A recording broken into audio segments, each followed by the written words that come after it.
Jake Morrison stood on the bridge of his ship.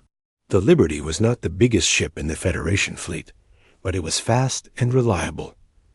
Jake had been the commander for 3 years now. He liked his job, even if other alien species did not. Always respect humans. The bridge was quiet that morning. Amy Parker sat at her station, checking messages from across the galaxy. She was young but skilled at her job. Her fingers moved quickly over the controls as she read through the daily. "Reports, Commander," Amy said suddenly. Her voice had changed. It was no longer calm. "We have an urgent message from Federation Command." Jake walked over to her station. "What does it say?" Amy looked at the screen again. "Sir, there are unknown ships near the Centauri border. The Zephyrians are asking for help." Jake felt his stomach drop. The Zephyrians were some of the most advanced beings in the galaxy. They had technology that humans could barely understand. They could control energy with their minds and build ships that moved faster than light. If they needed help, something was very wrong. "How many ships?" Jake asked. "The message does not say exactly, but the Zephyrians sound scared." Dr. Lisa Warren walked over from her science station. She was holding a tablet with data on it. Lisa was smart, maybe the smartest person on the ship. She had studied alien technology for years. "Commander, I have been looking at the sensor data," Lisa said. "These unknown ships are huge, much bigger than anything we have seen before." Jake took the tablet and looked at the numbers. The ships were 3 times bigger than the Federation's largest warships. Each one could probably destroy a small planet. "Do we know who they are?" Jake asked. Lisa shook her head. "No, sir. The energy patterns are completely unknown. It is like nothing in our databases." Rick Taylor, the ship's tactical officer, joined them. Rick was a veteran of many battles.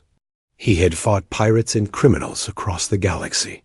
His experience made him valuable to the crew. "Commander, I have been studying the star charts," Rick said. "These unknown ships are positioned at the edge of the Helix Nebula. They have blocked 3 major trade routes." Jake looked at the star map on the big screen. The red dots showed where the enemy ships were located. They had chosen their position. Well, from there, they could control movement between different parts of the galaxy. "How many worlds are cut off?" Jake asked. 4 Federation worlds are completely isolated," Rick replied, "including 2 major industrial centers." Jake walked to the center of the bridge. He needed to think. Humanity had only been part of the Federation for 20 years. Most alien species still saw humans as newcomers. They thought human technology was primitive and outdated. But Jake knew something that the other species did not understand. Humans were good at adapting. They could think of solutions that others might miss. Maybe this crisis was their chance to prove themselves. "Amy, send a message to Earth Command," Jake ordered. "Tell them we may need backup ships." "Yes, sir," Amy replied. She began typing the message. Jake looked at the sensor data again. The unknown ships were not moving. They were just sitting there, like they were waiting for something. But waiting. For what? "Lisa, can you tell anything else about these ships?" Jake asked. Lisa studied her tablet. "The hull materials are unknown. They seem to absorb most of our sensor beams. It is like they are designed to be invisible." "That is not good." Rick said, "If we cannot scan them properly, we cannot know their weapons or defenses." Jake nodded. This was going to be difficult. The Federation had fought many enemies before, but they had always been able to study them first. These ships were a complete mystery. "Commander," Amy said, "Earth Command is responding. They are sending the Roosevelt and the Washington to meet." "You?" Jake felt a little better. The Roosevelt and Washington were Earth's newest ships. They were not as advanced as alien vessels, but they were tough and reliable. "Set course for the Centauri system," Jake ordered. "Maximum speed." The Liberty turned toward the Centauri system. Jake could feel the ship's engines working harder. As they increased speed, the journey would take 6 hours. During the trip, Jake called his senior officers to the meeting room. Amy, Lisa, and Rick sat around the table. They looked serious. "We need to be ready for anything," Jake said. "The Zephyrians are not easily scared. If they are asking for help, these unknown ships must be very dangerous. What do we know about Zephyrian defenses?" Amy asked. Lisa pulled up information on her tablet. "They have energy shields that can stop almost any weapon. Their ships can phase in and out of normal space. They should be able to handle most threats." "But they are still asking for help," Rick pointed out. "That means these unknown ships have found a way to beat Zephyrian technology." Jake stood up and walked to this window. He could see stars rushing past as the Liberty traveled through space. Somewhere out there, an unknown enemy was threatening the galaxy. "We need to be smart about this," Jake said. "We cannot fight these ships the same way the Zephyrians did. We need to find a different approach." "What kind of approach?" Lisa asked. Jake turned back to his officers. "Human approach. We need to use our strengths." The meeting continued for another hour. They discussed tactics and strategies.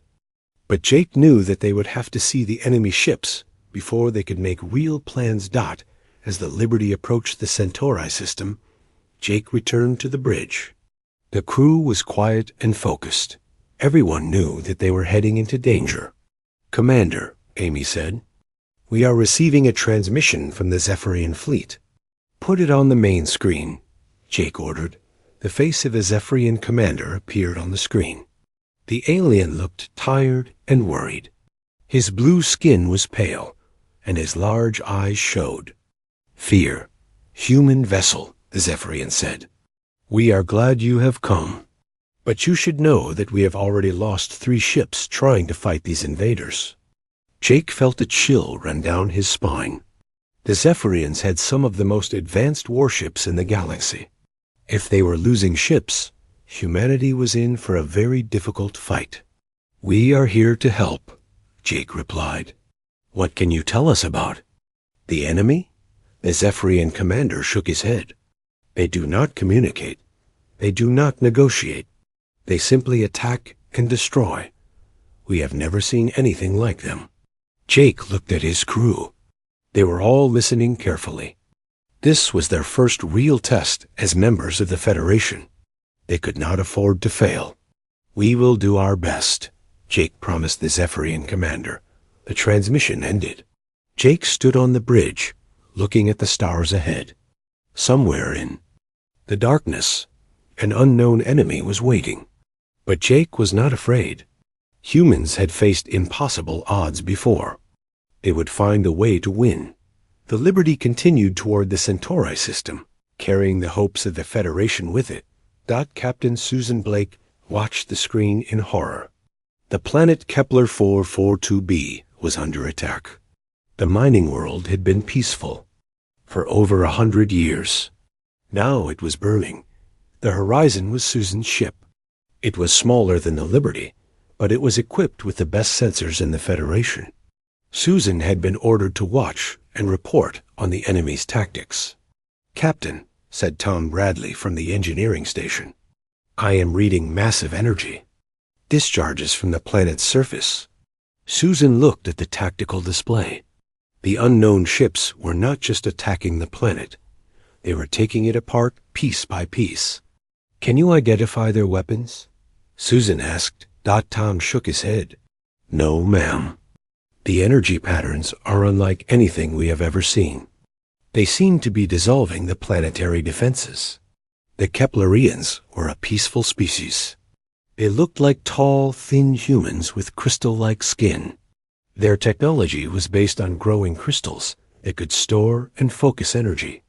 Their defenses should have been strong enough to stop most attacks, but the unknown ships were cutting through the Keplerian defenses like they were made of paper. The crystal towers that protected the cities were crumbling. The energy shields were failing. "Captain," the communications officer called out, "we are receiving a transmission from the planet." "Put it through," Susan ordered. The face of a Keplerian appeared on the screen. The alien's crystal skin was flickering with stress. Behind him, Susan could see explosions and smoke. "Federation vessel," the Keplerian said. "Our defenses have failed. We are surrendering to avoid total destruction." Susan felt sick. The Keplerians had given up without a real fight. That was not like them. They were proud of their defensive technology. "What are the enemy's demands?" Susan asked. "They do not make demands," the Keplerian replied. "They simply want us to leave. Anyone who stays will be destroyed." The transmission ended. Susan watched as the Keplerian ships began leaving the planet. Unknown vessels did not attack the fleeing ships. They just watched them go. "Captain," Tom said, "the enemy ships are landing on the planet. They are beginning some kind of mining operation." Susan moved to the science station. Dr. Karen Walsh was studying the sensor data. Karen was the Federation's expert on alien biology. She had studied hundreds of different species. "What do you think, Doctor?" Susan asked. Karen looked puzzled. "Captain, these ships are not completely mechanical. I am reading biological components throughout their structure." "Biological?" Susan asked. "You mean they are alive?" "Not exactly alive," Karen replied. "But they are grown, not built. The hull materials are some kind of organic composite. They can repair themselves if damaged." Susan felt a chill. Ships that could heal themselves would be almost impossible to destroy. No wonder the Zephyrians were having trouble. "There is something else," Karen continued. "The ships seem to be connected to each other. They are sharing information instantly." Tom looked up from his station. "Like a computer network?" "More like a nervous system," Karen said. "They are all part of the same organism, in some way." Susan walked back to the captain's chair. This was worse than she had thought. The enemy was not just advanced. They were completely alien in ways that the Federation had never encountered. "Set course for the New Geneva system," Susan ordered. "We need to report this to Federation Command." The journey to New Geneva took 2 days. During the trip, Susan received reports from other ships. The unknown enemy had attacked 6 more worlds. Each time, the pattern was the same. They would appear, destroy the defenses, force the population to leave, and then begin mining operations. The aliens were not interested in conquest. They were harvesting resources from entire planets. They were stripping worlds bare, and then moving on to the next target. Admiral Marcus Stone called an emergency meeting on New Geneva. Representatives from dozens of species gathered in the Great Hall. Susan had never seen so many different aliens in one place.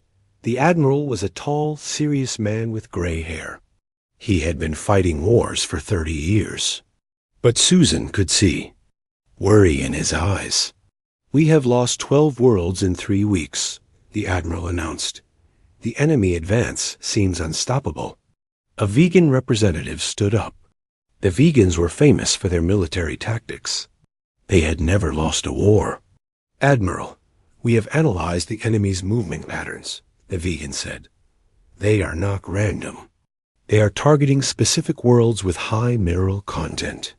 "What kind of minerals?" asked an Altarian delegate. "Rare elements needed for advanced technology," the vegan replied. "They are mining the building blocks of civilization." Susan stood up. "Admiral, I have observed their operations directly. These ships are partially organic. They can repair themselves and share information instantly." The hall became quiet. Most species in the Federation used mechanical technology. The idea of living ships was disturbing. "How do we fight something like that?" asked a Centaurian representative. Admiral Stone looked grim. Our conventional weapons are not working. The Altarian energy shields cannot stop their attacks. The vegan fleet tactics are useless against their coordinated movements. A murmur went through the hall. The Federation had always been able to handle any threat. But this enemy was different. We need new ideas, the Admiral continued. New approaches to this problem. Ambassador Helen Carter stood up. She was Earth's representative to the Federation. Most aliens did not pay much attention to humans. They thought human technology was too primitive to be useful. What about unconventional tactics? Helen asked. Humanity has experience with asymmetric warfare. The hall became very quiet. Many species looked uncomfortable. Human military history was full of brutal conflicts. Most aliens considered human warfare methods to be barbaric. What do you mean? Admiral Stone asked. I mean fighting smart instead of fighting hard, Helen replied. Finding weaknesses instead of matching strengths. A Zephyrian representative shook his head. Human tactics are too primitive for this level of conflict. Maybe, Helen said. But primitive tactics have won wars before. Susan watched the debate continue. The other species were desperate, but they were also proud. They did not want to admit that humans might have something to offer. Admiral Stone finally called for order. We will consider all options, he said. If anyone has ideas, no matter how unconventional, we want to hear them. The meeting ended without any real decisions. But Susan could see that things were changing. The Federation was losing, and they knew it. Later that day, Susan met with Helen Carter in a private room. The ambassador looked tired but determined. Captain Blake, Helen said, I need you to do something for me. What is it? Susan asked. I want you to take a small team to observe the enemy more closely. We need to understand how they think and how they operate. Susan felt nervous. That sounds very dangerous. It is, Helen admitted. But we cannot fight them without understanding them. And humans might see things that other species miss. Susan thought about it. The mission would be risky. But it might be their only chance to find a weakness in the enemy. What kind of team? Susan asked. Small and fast, Helen replied. Scientists, not soldiers. We are not trying to fight them. We are trying to learn from them. Susan nodded. I will select my best people. Good, Helen said. And Captain? This mission is classified. The other species do not need to know about it yet. Susan understood. The Federation was not ready to admit that they needed human help. But Helen was preparing for that possibility. The next day, Susan began preparing for the mission. She selected Dr. Karen Walsh for biology, Tom Bradley for engineering, and 2 other specialists. They would take a small, fast ship and get as close to the enemy as possible. Susan knew that this mission might be their only chance to save the Federation.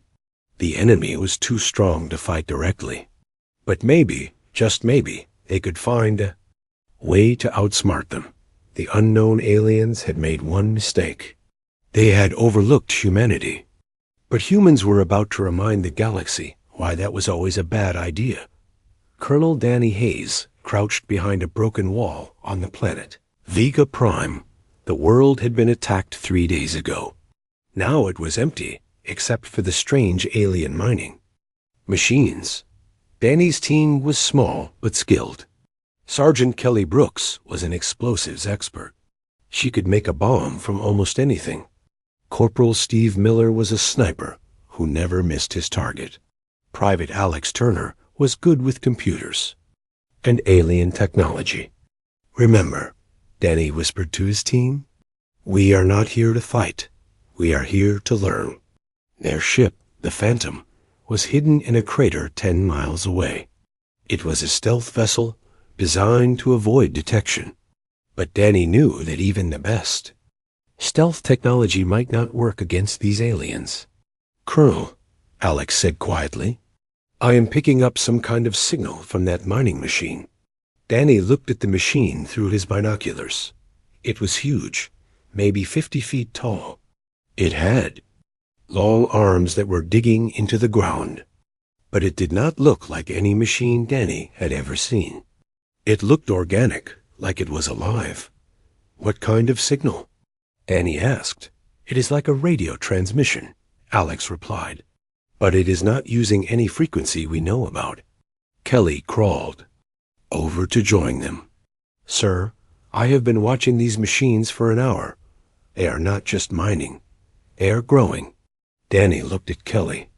What do you mean? Watch that machine on the left, Kelly said. It was smaller when we arrived. Now it is bigger. It is literally growing as it works. Danny felt a chill. The machines were alive in some way. They were not just taking materials from the planet. They were using those materials to make themselves bigger and stronger. Alex, can you record that signal? Danny asked. Already doing it, sir, Alex replied. But I do not understand what it means.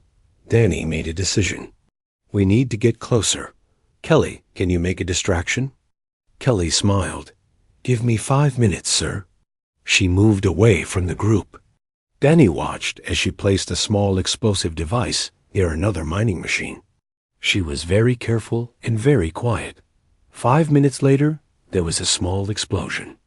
The mining machine stopped working and began moving toward the explosion. The other machines did the same thing.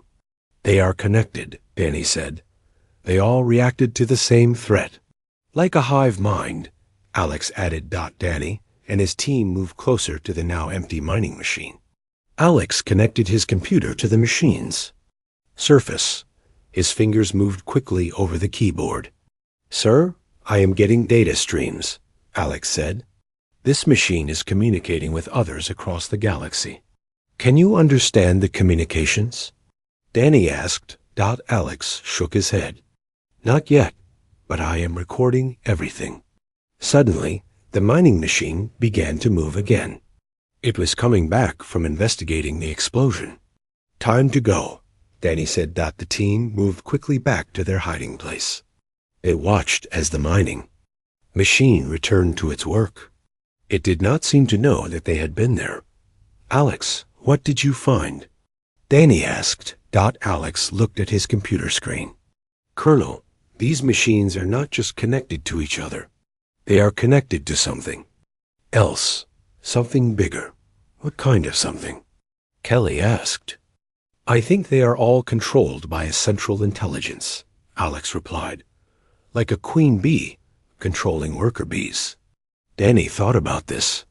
If the machines were controlled by a central mind, then destroying individual machines would not stop them.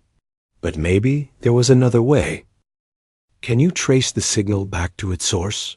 Danny asked. Alex worked on his computer for several minutes. I am trying, sir. But the signal is very complex. It will take time. The team spent the next 2 days studying the mining machines. They learned that the machines were made of the same organic material as the ships. They could repair themselves if damaged. They could also combine with each other to form bigger machines. But most importantly, they were all controlled by the same intelligence. Every machine on the planet was part of a single network. On the 3rd day, they returned to the Phantom. Danny sent a coded message to Earth Command. He reported what they had learned about the enemy machines Dr. Rachel Stone was waiting for them when they arrived at the secret base on Earth's moon. Rachel was a biochemist who specialized in alien biology. She had been studying the data that Danny's team had collected. Colonel, Rachel said, I think I have found something important. Danny and his team gathered around Rachel's laboratory table. She had samples of the organic material from the enemy machines. This material is definitely biological, Rachel said, but it is unlike anything we have ever seen. It is part machine and part living tissue. How is that possible? Kelly asked. I do not know, Rachel admitted. but I have an idea about how to fight it. Rachel pulled up a chart on her computer screen. All biological systems have weaknesses. They can be attacked by diseases, viruses, or toxins. You want to make the machines sick? Alex asked. Exactly, Rachel replied. If we can create a biological agent that attacks their organic components, we might be able to shut them down. Danny thought about this. Would such an agent hurt other species? Not if we design it correctly, Rachel said. We can make it specific to their biological signature. Captain Roy Sanders volunteered to test Rachel's biological weapon. Roy was the captain of the Defiant, an experimental ship designed for dangerous missions. His crew was small but brave. Lieutenant Grace Murphy was Roy's navigator. She was young but very skilled at flying in dangerous situations. Lieutenant Commander Paul Adams was the weapons officer. He had experience with experimental weapons. Dr. Nenia Clark was the medical officer who would monitor the biological agent's effects. The plan is simple, Roy explained to his crew. We find a small group of enemy ships, deploy the biological agent, and see what happens. How do we deploy it? Paul asked. We disguise it as a normal attack, Roy replied. We fire modified missiles that will spread the agent when they hit. The Defiant found a small enemy convoy near the edge of the solar system. There were 5 ships, all heading toward a mining world. Target the lead ship, Roy ordered. Fire the modified missiles. The missiles hit the enemy ship. For a moment, nothing happened. Then the ship began to slow down. Grace, what are you seeing? Roy asked. Grace checked her instruments. Sir, the ship's energy output is dropping. It is like it is getting weaker.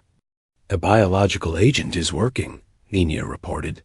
It is attacking the ship's organic systems. Within an hour, the lead ship had completely shut down. The other ships in the convoy began to slow down as well. The agent is spreading, Nenia said. It is jumping from ship to ship through their communication network. Roy felt excited. The biological weapon was working better than they had hoped. But then something unexpected happened. Sir, Grace said urgently, the ships are sending out some kind of distress signal. To who? Roy asked. I do not know, Grace replied. But it is going out across the galaxy. Roy realized what was happening. The enemy was warning the rest of their fleet about the biological weapon. They would adapt their defenses to protect against it. We need to act fast, Roy said. Contact Earth Command.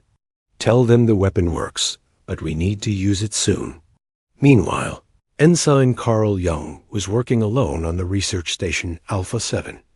Carl was a junior engineer, but he was very good at analyzing communication patterns. Carl had been studying the enemy signals for weeks. He had noticed something that other researchers had missed. The enemy communications were not random. They followed a specific pattern. Commander Foster, Carl said to his commanding officer, I think I have found something important. Commander Julie Foster was a patient woman. She had been Carl's supervisor for 2 years. She knew that Carl was very smart, even if he was young. What have you found? Julie asked. Carl pulled up a chart on his computer. The enemy communications follow a hierarchical pattern. Some signals are stronger than others. Some signals control other signals. What does that mean? Julie asked. I think they have a command structure, Carl replied, like a military organization. But instead of generals and soldiers, they have nodes and networks. Julie looked at the chart. Show me. Carl pointed to different parts of the chart. This signal comes from a command node. It gives orders to smaller nodes. Those nodes control individual ships and machines. So they have leaders? Julie asked. Not leaders like we understand them, Carl said, but control centers. If we could find and destroy the main control centers, We might be able to shut down entire fleets.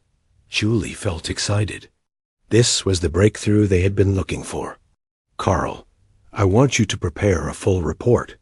This information needs to get to Earth Command immediately. Back on Earth, General Peter Collins was reading the reports from Danny's team, Rachel's laboratory, and Carl's research station. Peter was a career military officer who had fought in many battles, but he had never faced an enemy like this. So we have 3 pieces of the puzzle, Peter said to his staff. The enemy uses biological technology. They can be attacked with biological weapons, and they have a command structure based on control nodes. What do you recommend, sir? Asked his aide. Peter looked at the star charts on the wall. The enemy was advancing on 12 different fronts. They were winning every battle. But maybe there was a way to turn the tide. We need to coordinate all. 3 discoveries, Peter said. Use the biological weapon to attack their control nodes. That should disrupt their entire network. That will require precise timing, his aide pointed out. Then we better get started, Peter replied. Contact Federation Council. Tell them we have a plan. For the first time since the war began, Peter felt hopeful. The enemy was powerful, but they were not invincible. Humans had found their weakness. Now they just had to exploit it. General Peter Collins stood in the command center on Earth's moon. The room was filled with officers from many different species. Humans, Zephyrians, Altarians, and vegans all worked together at the control stations. Ladies and gentlemen, Peter announced, today we begin Operation Mindbreak. The plan was complex, but simple. Instead of fighting the enemy ships directly, they would attack the control nodes that managed entire fleets. If they could destroy enough nodes at the same time, the enemy network would collapse. Commodore Linda Shaw commanded the human fleet. She was a tough woman who had earned her rank through years of hard fighting. Her flagship, the Constitution, was one of Earth's most advanced warships.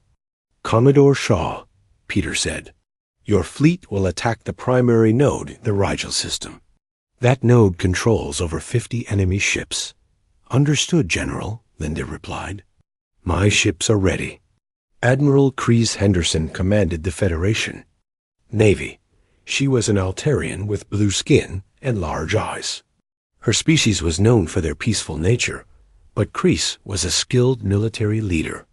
Admiral Henderson, Peter continued, your fleet will attack the secondary nodes in the Vega and Centauri systems. If we can hit all 3 nodes at the same time, we should be able to fragment their network. My ships are in position, Kreese replied. We will not fail. Dr. Angela Roberts had been studying the enemy's command structure for weeks. She was a xenopsychologist who specialized in alien thinking patterns. Her research had identified the most important control nodes. General, Angela said, I have identified 12 critical nodes across the galaxy. If we can destroy even half of them, the enemy network will be severely damaged. What about the biological weapon? Peter asked. Dr. Stone's team has produced enough of the agent to attack all 12 nodes, Angela replied, but we need to deploy it simultaneously. If the enemy has time to adapt, the weapon will become useless. Peter nodded. This was their one chance. If the attack failed, the Federation would have no choice but to surrender. All ships, Peter announced over the communication system. Operation Mindbreak begins in 1 hour. Remember, we are not trying to destroy every enemy ship. We are trying to cut off their ability to coordinate. The first test of the new strategy came at Rigel Station. Captain Bobby Turner commanded the assault force. His ship, the Vengeance, led a mixed fleet of human and alien vessels. Bobby was a veteran of many space battles. He had learned to stay calm under pressure, but this battle was different. They were not just fighting for victory. They were fighting for the survival of the Federation. Lieutenant Commander Wright, Bobby said to his weapons officer. Target the command ship with a neural disruptor. Sally Wright was one of the best weapons officers in the fleet. She had practiced with the new weapon for weeks. Target locked, Captain. Ready to fire. All other ships, Bobby announced. Focus. Your fire on the organic sections of the enemy vessels. The battle began with a coordinated attack. The human ships used their biological weapons, while the alien ships used conventional weapons. The enemy fleet was caught off guard. Sir, Sally reported, the command ship's energy output is dropping. The neural disruptor is working. Bobby watched the tactical display. The enemy ships were beginning to move erratically. Some were firing at their own allies. Others were spinning in circles. They are losing coordination, Bobby said, just like we hoped. The battle lasted only 30 minutes. The enemy ships, cut off from their command network, were easily defeated. For the first time in the war, a Federation fleet had won a complete victory. Major Jennifer Kyle led the ground assault teams. Her mission was to clear enemy forces from the planets they had captured. Jennifer was a specialist in urban warfare. She had learned to fight in cities and buildings. Her unit included Sergeant Gary Thompson, an explosives expert, and Corporal Lisa Price, a communications specialist. They were tasked with liberating the mining world of Kepler 442b. The enemy. Ground forces are different from their ships, Jennifer explained to her team. They are smaller and more independent, but they should still be affected by the neural disruptor. The team landed on Kepler 442b in small transport ships. The planet's surface was covered with mining equipment and processing plants. The enemy had been busy in the weeks since they captured the world. Sergeant Thompson, Jennifer said, I want you to plant charges on the main mining facility. If we can destroy it, the enemy will have to withdraw. Yes, ma'am, Gary replied. Give me 20 minutes. While Gary worked on the explosives, Jennifer and Lisa studied the enemy forces. The alien soldiers were about the same size as humans, but they moved in perfect coordination. They never spoke or made unnecessary movements. They are like robots, Lisa observed. Very efficient, but not very creative. That is their weakness, Jennifer said. They cannot adapt to unexpected situations. Gary returned with good news. Charges are set, Major, but I noticed something interesting. The enemy soldiers are all connected to a central control unit in the main building. Can you disrupt that connection? Jennifer asked. I think so, Gary replied. If we can get close enough to the control unit, I can plant a neural disruptor device. Jennifer made a decision. We will split into 2 teams. Gary and I will attack the control unit. Lisa, you will create a distraction at the north gate. The plan worked perfectly. Lisa's team attacked the north gate with loud explosions and bright lights. The enemy soldiers moved to respond to the threat. This left the main building lightly defended. Jennifer and Gary slipped into the building through a side entrance. They found the control unit in a large room filled with organic computers. The unit looked like a giant brain made of crystal and metal. Plant the device, Jennifer ordered. Gary attached the neural disruptor to the control unit. Within minutes, the enemy soldiers on the planet began to act strangely. Some stopped moving entirely. Others began attacking each other. It is working, Gary said. They are losing their coordination. Jennifer felt proud. Her team had succeeded, where larger forces had failed. But she knew that this was just one small victory in a much larger war. Captain Nancy Foster commanded the strike team aboard the Odyssey. Her mission was more dangerous than the others. She had to penetrate deep into enemy territory to attack a major command center. Nancy was a skilled pilot who had flown dangerous missions before. Her crew included Lieutenant Commander Ray Peterson, a talented pilot, Lieutenant Beth Connor, a systems analyst, and Major Frank Williams, a Marine commander. The target is a bioship the size of a small moon, Nancy explained to her crew. It controls enemy operations across 3 star systems. How do we get close enough to attack it? Ray asked. We disguise ourselves as a damaged enemy vessel. Nancy replied. Beth has programmed our ship to emit the same signals as an enemy ship. The plan was risky. If the enemy discovered their deception, they would be destroyed instantly. But it was the only way to get close enough to deploy the neural disruptor. The Odyssey approached the bioship slowly. Nancy held her breath as enemy scanners examined. Her ship. If their disguise failed, they would be dead in seconds. We are being scanned, Beth reported. But our false signals are holding. The bioship was massive. It was covered with organic growths that looked like buildings and towers. Smaller ships moved around it like insects around a hive. Major Williams, Nancy said. Are your Marines? Ready? Ready for anything, Captain, Frank replied. We will get that device planted. The Odyssey docked with the bioship. Frank and his Marines moved quickly through the organic corridors. The interior of the ship was like being inside a living creature. The control center should be at the core, Frank said to his team. Stay alert. This place feels alive. They found the control center deep inside the bioship. It was a huge chamber, filled with organic computers and neural networks. The neural disruptor had to be planted at the exact center of the chamber. Cover me, Frank ordered his Marines. I am going to plant the device. Frank ran across the chamber while his Marines provided cover fire. Enemy defenders appeared from hidden passages, but the Marines held them back. Frank reached the center of the chamber and planted the neural disruptor. Device planted, he announced. Let's get out of here. The team fought their way back to the Odyssey. As they escaped, the neural disruptor began to take effect. The bioship started to shake and convulse like a wounded animal. The device is working, Beth reported. The bioship's neural networks are collapsing. Nancy piloted the Odyssey away from the dying bioship. Behind them, the massive vessel was breaking apart. Smaller ships that had been orbiting it were now drifting aimlessly in space.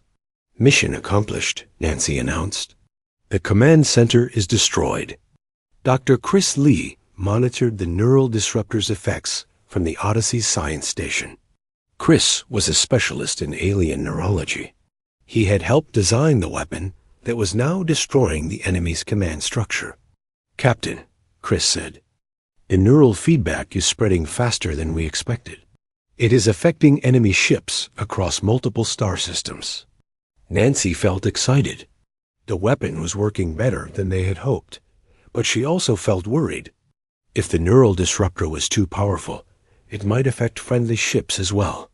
Are our allies safe? Nancy asked. Yes, Chris replied. The disruptor only affects the enemy's specific neural patterns. Federation ships are not in danger.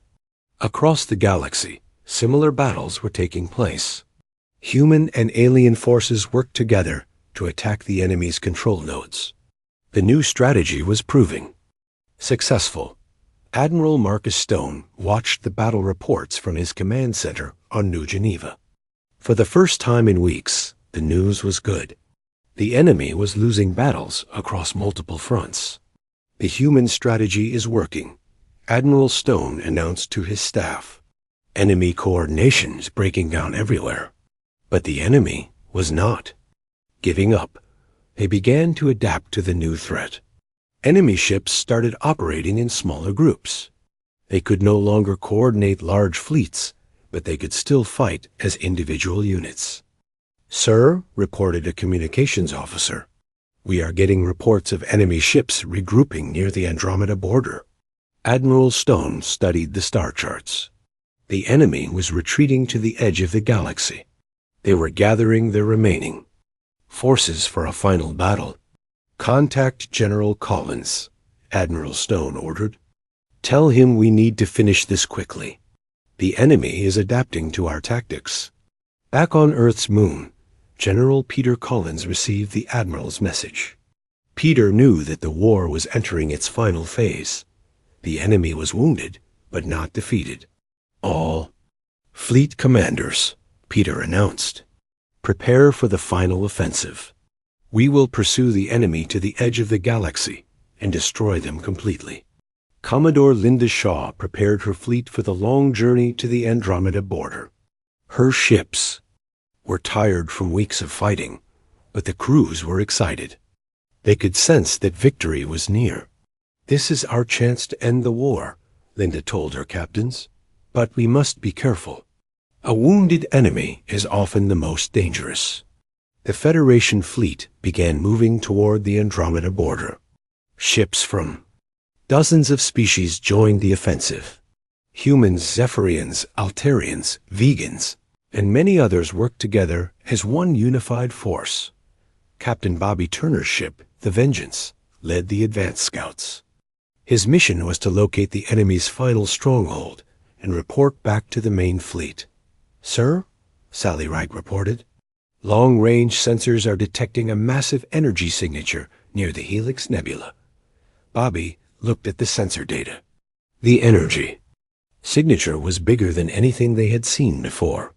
It was like the enemy had gathered all their remaining forces in one location. "Send the data to General Collins," Bobby ordered, "and prepare for battle. I think we have found their last stand." The final battle was about to begin. The Federation fleet was stronger than ever, but the enemy was desperate. Desperate enemies were always dangerous. Major Jennifer Kyles groaned. Forces were also preparing for the final assault. Her teams would have to capture any enemy installations that survived the space battle. "Remember," Jennifer told her officers, "the enemy is wounded, but not dead. They will fight harder than ever. But we have something they do not have." "What is that?" asked Sergeant Gary Thompson. "We have hope," Jennifer replied. "We are fighting for our homes and our families. They are just fighting to survive." The Federation forces moved toward the Andromeda border with confidence. They had learned to fight the enemy on their own terms. Now it was time to finish what the enemy had started. The human strategy had worked. By understanding the enemy's weaknesses and exploiting them, the Federation had turned the tide of war. The aliens who had once overlooked humanity were now depending on human tactics to save the galaxy. But the war was not over yet. The final battle would determine the fate of every species in the Federation. Success would mean peace and freedom. Failure would mean extinction. General Peter Collins stood in his command center, watching the fleet reports. His strategy had brought them this far. Now it was up to the courage and skill of every Federation warrior to see it through to the end. The greatest battle in galactic history was about to begin. Admiral Richard Hayes stood on the bridge of his flagship, the Enterprise. The final battle of the war was about to begin. The enemy had gathered their remaining forces around a massive bioship at the edge of the galaxy. Richard was Jake Morrison's older brother. He had been promoted to Supreme Commander of all Federation forces after the success of the human strategies. Now he faced the greatest challenge of his career. "Admiral," reported Captain Mike Rodriguez from the sensor station, "the enemy bioship is 3 times larger than anything we have seen before. It appears to be the size of a small moon." Richard studied the tactical display. The bioship was surrounded by thousands of smaller vessels. It was like a giant fortress floating in space. "How many enemy ships are we facing?" Richard asked. "Approximately 10,000 vessels of various sizes," Mike replied, "but they are all connected to the central bioship." Richard felt the weight of responsibility. The entire Federation fleet was under his command. Ships from dozens of species had come together for this final battle. "Communications," Richard ordered. "Contact all fleet commanders. Begin final battle." Preparations. Dr. Sandra Lee worked frantically in her laboratory aboard the science vessel Discovery. Sandra was Dr. Rachel Stone's assistant. She had been developing an improved version of the neural disruptor weapon. The new device is ready, Sandra reported to Admiral Hayes. But it must be placed directly inside the bioship's central nervous system. How do we get it there? Richard asked. We need a small team to infiltrate the bioship, Sandra replied. Once inside, they will have to reach the core and plant the device manually. Richard knew that this would be a suicide mission. The bioship would be heavily defended. Anyone who went inside might not come back. I need volunteers, Richard announced to his fleet commanders. Captain Nancy Foster immediately volunteered. Her ship, the Odyssey, was fast and equipped with stealth technology. Her crew had already proven themselves in dangerous missions. I will take my team, Nancy said. We have experience with bioship infiltration. Lieutenant Commander Ray Peterson was Nancy's pilot. He was one of the best in the fleet. Lieutenant Beth Connor was the systems analyst who had helped them disguise their ship before. Major Frank Williams commanded the Marine unit. His soldiers were tough and experienced. They had fought the enemy on multiple worlds. This mission is different, Nancy explained to her crew. We are not just attacking a command center. We are attacking the enemy's brain. The plan was complex. The main Federation fleet would attack the bioship's defenses. While the enemy was distracted, the Odyssey would slip inside and plant the neural disruptor. Remember, Nancy said, we only have one chance. If we fail, the war continues. If we succeed, the enemy's entire network collapses. The battle began with a massive assault. Human ships fired their biological weapons, while alien vessels used conventional weapons. The enemy fought back with desperate fury. Captain Bobby Turner led the first wave of attackers. His ship, the Vengeance, charged directly at the bioship's defenses. Enemy fire lit up the space around him. All weapons fire, Bobby ordered. Target the organic sections. The battle was fierce. Federation ships were destroyed, but they kept fighting. The enemy's defenses were strong, but they were slowly being worn down. Sir, Sally Wright reported, the bioship's shields are fluctuating. Our weapons are having an effect. Bobby felt hopeful. The enemy was not invincible. They could be hurt, and they could be defeated. Meanwhile, the Odyssey slipped through the battle undetected. Nancy piloted the ship through the chaos, avoiding enemy fire and friendly ships. We are approaching the bioship's docking bay, Ray reported. Stealth. Systems are holding. The Odyssey docked with the bioship. Frank Williams and his Marines moved quickly through the organic corridors. The interior of the ship was like a living nightmare. The central core is deep inside, Frank said to his team. We need to move fast before they discover us. The Marines fought their way through the bioship's defenders. The enemy soldiers were fierce, but they were also confused by the neural disruptor weapons. Sir, one of Frank's Marines reported, the enemy is not coordinating their attacks. They are fighting as individuals. Frank realized that the main battle was already affecting the bioship. The massive vessel was losing its ability to control its own defenses. Keep moving, Frank ordered. We need to reach the core before the enemy adapts. The central core was a massive chamber filled with organic computers and neural networks.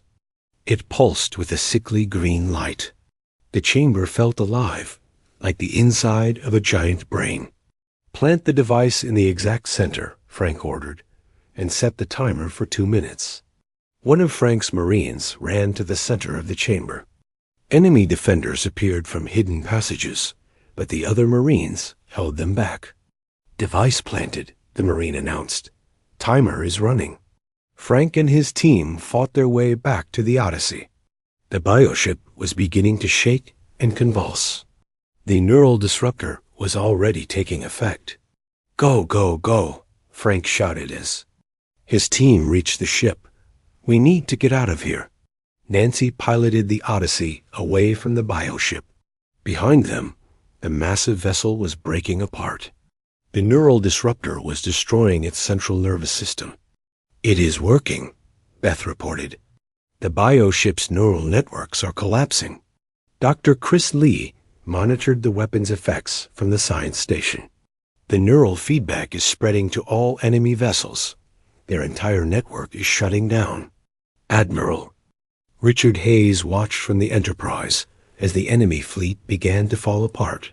Ships that had been fighting in perfect coordination were now drifting helplessly in space. "All ships," Richard announced, "cease fire. The enemy is defeated." Battle was over. The bioship broke apart in a massive explosion. The enemy fleet stopped fighting and began to retreat to the edge of the galaxy. But something unexpected happened. Instead of continuing to fight, the enemy ships began to change. They started to look different, more peaceful. "Admiral," reported Captain Rodriguez, "the enemy ships are sending out signals. They appear to be surrender messages." Richard was confused. The enemy had never surrendered before. They had always fought to the death. Dr. Sandra Lee provided the answer. "Admiral, the neural disruptor did not just destroy their command network. It freed them from their hive mind. They are now individuals instead of a collective." Richard felt amazed. The weapon had not just defeated the enemy. It had changed them. They were no longer driven by the need to conquer and destroy. "Open a communication channel," Richard ordered. The face of an enemy alien appeared on the screen. The creature looked tired but peaceful. It was no longer the fierce warrior they had been fighting. "Federation vessels," the alien said. "We are no longer your enemies. The collective mind that drove us to war has been destroyed. We are free." Richard felt a wave of relief. The war was truly over, not just ended, but resolved. The enemy had been transformed from conquerors into individuals seeking peace. "What will you do now?" Richard asked. "We will return to our home worlds," the alien replied. "We will rebuild our civilization based on individual choice instead of collective will. We thank you for freeing us from our own tyranny." The Federation fleet began the long journey home. The war was over, and the galaxy was safe. But more importantly, humanity had proven itself to the other species. That Ambassador Helen Carter stood before the Federation Council once more. The Great Hall was filled with representatives from every species. But this time, the mood was different. "The humans have saved us all," declared the Zephyrian representative. "Their unconventional tactics and innovative thinking defeated an enemy that our traditional methods could not touch." The Altarian delegates stood up. "We have learned that true strength does not come from advanced technology or ancient wisdom. It comes from the ability to adapt and think creatively." The vegan commander nodded. "Human military strategy has shown us new ways to solve old problems.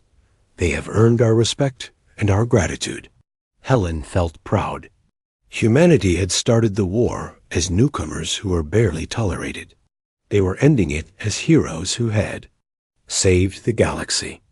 "The Federation owes humanity a great debt," announced the Council President. "From this day forward, Earth will have a permanent seat on the Security Council." The announcement was met with applause from every delegate. Humanity had not just won the war. They had earned their place as equals among the stars. Admiral Richard Hayes returned to Earth as a hero. Parades were held in every major city. Children learned about the great victory in school. But Richard knew the real victory was not military.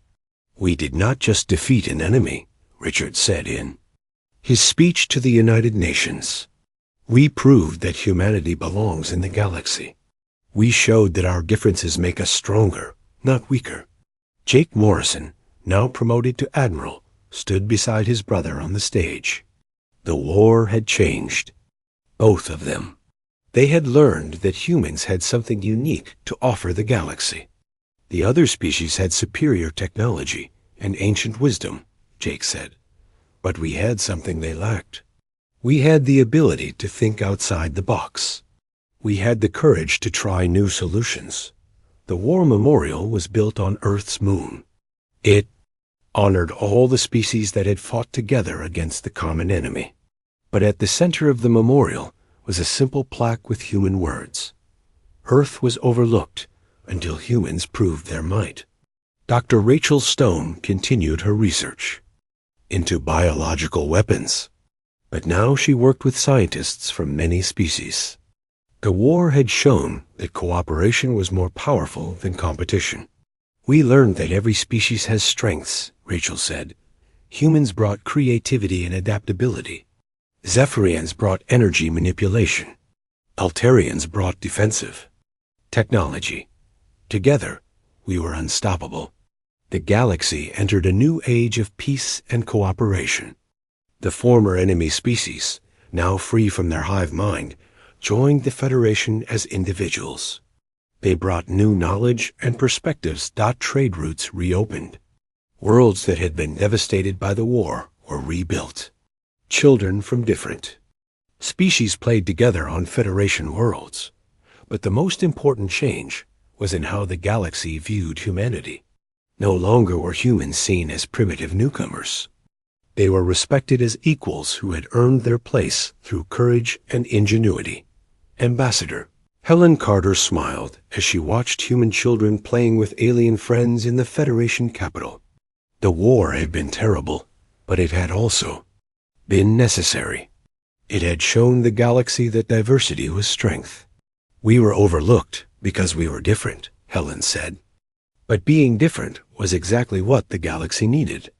The unknown enemy had made one critical mistake. They had underestimated humanity. They had seen humans as weak and primitive.